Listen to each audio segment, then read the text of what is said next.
farmacia más cercana. Creo que nos encontramos frente a un ámbito seriamente podrido, me dijo el profesor Ioannidis. El ámbito está podrido, vendido y corrupto, no puedo describirlo de otra manera. Le pregunté cómo se sentía tras haberse dado cuenta de esto. Resulta deprimente, señaló. Qué irónico, le dije. Bueno, no es tan deprimente como para empujarme a tomar antidepresivos, me contestó. La risa se me atravesó en la garganta. Algunas personas se acercaban a Irving a decirle, ¿y qué más da? De acuerdo, es un efecto placebo. Por el motivo que sea consigue que la gente se sienta mejor. ¿Por qué romper el hechizo? Y él les explicaba, los resultados de las pruebas clínicas sugieren que los efectos de los antidepresivos son en buena medida un placebo, pero los efectos secundarios son en su mayoría el resultado de las propias sustancias químicas y pueden llegar a ser muy severos. Por descontado que se produce una ganancia de peso, apunta Irving. Yo mismo me inflé una barbaridad, al tiempo que comencé a perder peso apenas dejé los medicamentos. Sabemos que los ISRS, el nuevo tipo de antidepresivos, en particular contribuyen a complicaciones de tipo sexual, llegando a afectar en este apartado a un 75% de los pacientes que los ingieren, prosiguió. Aunque me resulte doloroso hablar desde la propia experiencia, puedo dar fe de ello. Durante los años en que estuve tomando Paxil, noté que mis genitales habían perdido mucha sensibilidad, dificultando enormemente la eyaculación. Esto convertía el sexo en algo doloroso y limitaba el placer que procuraba. Solo cuando abandoné el medicamento y las relaciones sexuales volvieron a ser placenteras recordé que practicar el sexo con frecuencia es uno de los mejores antidepresivos naturales que existen en el mundo. Estos antidepresivos químicos aumentan el riesgo de suicidio entre los jóvenes. Existe un nuevo estudio de origen sueco que muestra que aumenta el riesgo de un comportamiento delictivo de carácter violento, prosiguió Irving. Entre la gente mayor aumenta el riesgo de muerte por todo tipo de causas, aumenta el riesgo de un infarto. Aumenta el riesgo de 2 tipos de diabetes para todos. Entre las mujeres embarazadas aumenta el riesgo de sufrir un aborto espontáneo y de tener hijos con autismo o deformidades físicas. Todo esto se sabe. Y si uno empieza a padecer estos efectos, puede resultarle difícil abandonar los medicamentos. En torno a un 20% de individuos experimentan síntomas severos de abstinencia.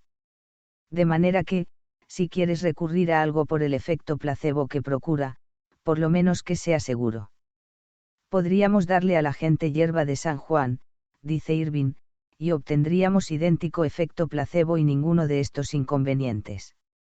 Aunque, claro está, ninguna empresa farmacéutica posee la patente de la hierba de San Juan, por lo que nadie se lucraría mucho con ella.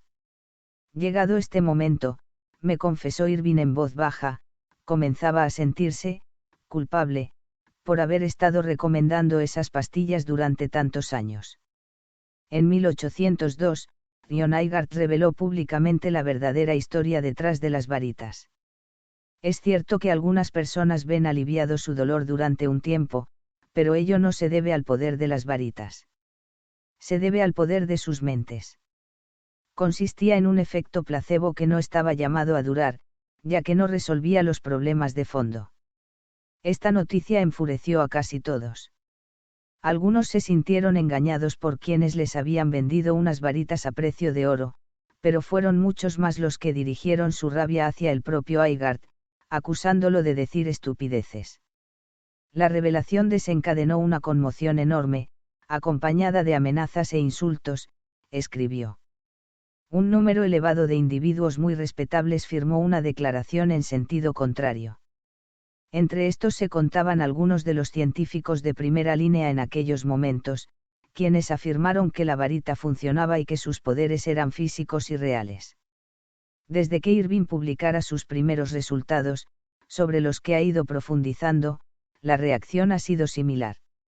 Nadie niega que los resultados obtenidos por las propias empresas farmacéuticas, y que se han sometido a la FDA, demuestran que los efectos de los antidepresivos apenas difieren de los obtenidos con los placebos. Nadie niega que la empresa productora del medicamento que se me recetó, Paxil, admitió en privado que no iba a funcionar con gente como yo, engaño que los tribunales sancionaron con el pago de una indemnización. Sin embargo, un número considerable de científicos sí que ponen en entredicho muchos de los argumentos más amplios de Kirch. Me propuse estudiar con detenimiento lo que decían. Confiaba en que, de alguna manera, la vieja historia todavía pudiera tenerse en pie. Encaminé mis pasos hacia un hombre que, sin parangón entre los vivos, se dedicó con éxito a vender antidepresivos al gran público, haciéndolo desde el convencimiento, jamás aceptó un céntimo de las empresas farmacéuticas.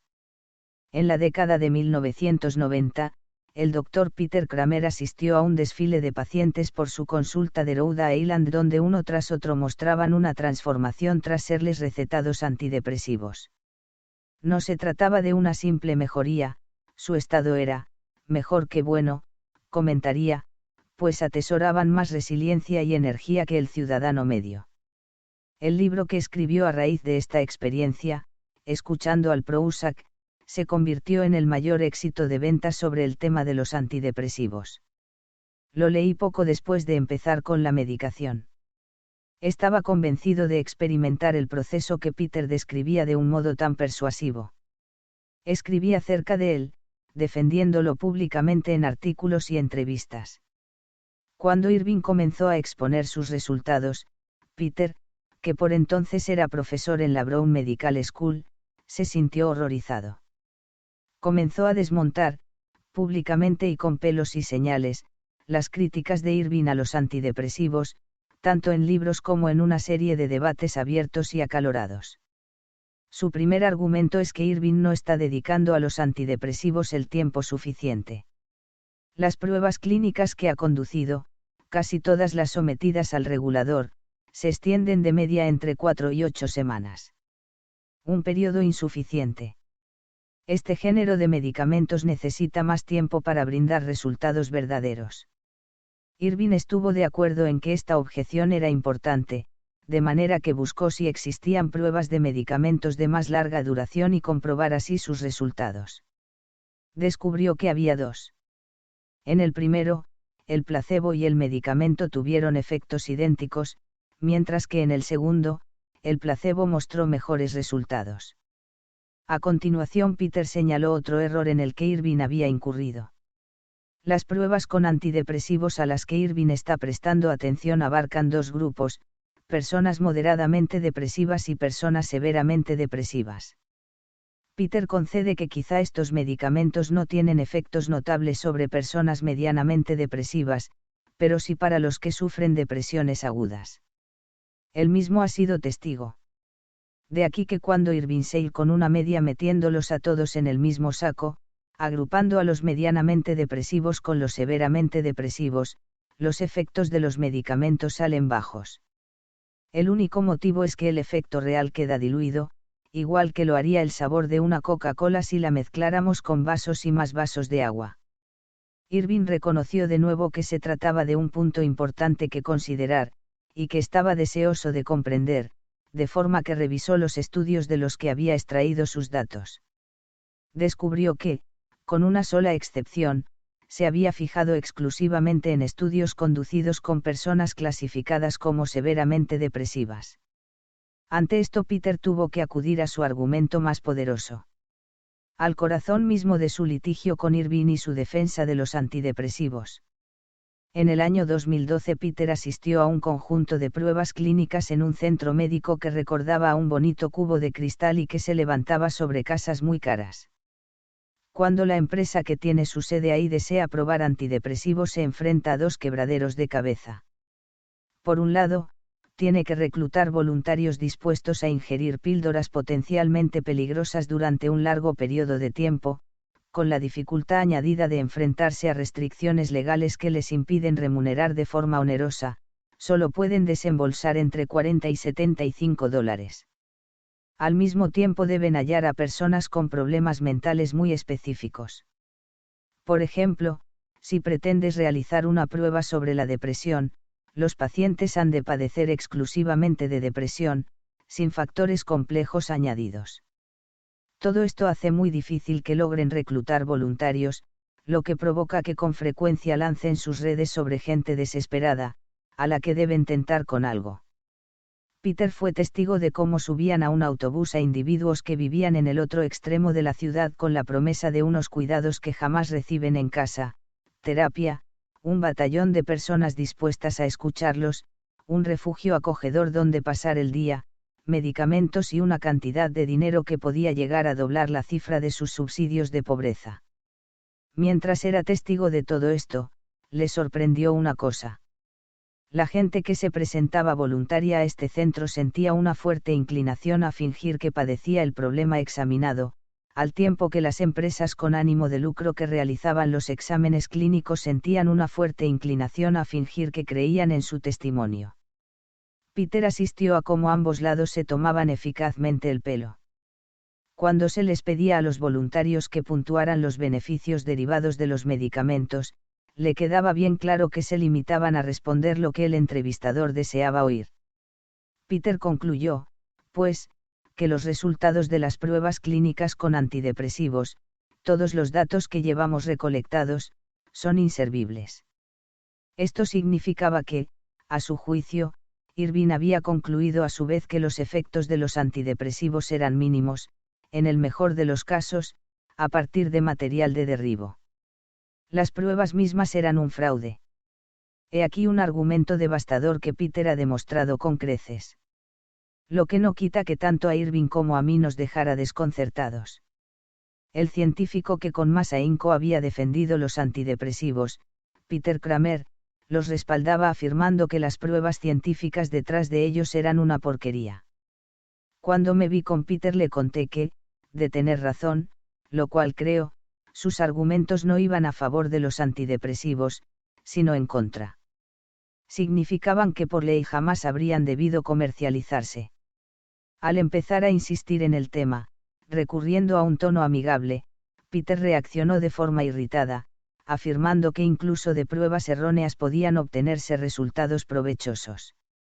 No tardó en cambiar de tema. Dado que ponía tanto énfasis en aquello que había visto con sus propios ojos, le pregunté qué les diría a aquellos que sostenían que la varita de John Nygaard funcionaba, puesto que, a fin de cuentas, ellos también creían en lo que veían con sus propios ojos. Me contestó que en casos así, la muestra de expertos no es tan experta ni numerosa como a la que estamos haciendo referencia. Quiero decir que la magnitud del escándalo sería mucho mayor si habláramos de unos simples huesos envueltos en un trapo. Poco después me dijo, creo que prefiero poner fin a esta conversación. Incluso Peter Kramer lanzó una advertencia acerca de estos medicamentos. Me subrayó que las pruebas de las que ha sido testigo solo respaldan la prescripción de antidepresivos durante un periodo que comprende entre las 6 y las 20 semanas. Más allá de esto, las pruebas no son tan firmes y mi defensa de sus beneficios decrece si entramos en plazos largos. Me refiero a que, ¿alguien conoce de verdad los efectos positivos y negativos tras 14 años de tratamiento? Creo que no. Este comentario disparó mi angustia, pues ya le había comentado que había estado expuesto a esos medicamentos durante un periodo de tiempo similar. Quizá percibir mi estado fue lo que le impulsó a añadir, sin embargo, pienso que hemos sido razonablemente afortunados. Las personas como tú son capaces de dejar los medicamentos y funcionar. Son contados los científicos que en la actualidad defienden la idea de que las causas de la depresión yacen simplemente en unos niveles bajos de serotonina, pero el debate de si las sustancias químicas antidepresivas son eficaces, por otros motivos que se nos escapan, sigue abierto. No existe un consenso científico. Muchos científicos reputados están de acuerdo con Irving Kirsch, otros se alían con Peter Kramer. Yo no tenía claro con qué debía quedarme de todo esto hasta que Irving me mostró los resultados de unas pruebas recientes. Pienso que nos revelan el hecho más crucial que necesitamos saber acerca de las sustancias químicas antidepresivas. A finales de la década de 1990, un grupo de científicos quiso poner a prueba los efectos de los nuevos antidepresivos ISRS fuera de las condiciones de un laboratorio o de un examen clínico. Se preguntaron qué ocurriría en un marco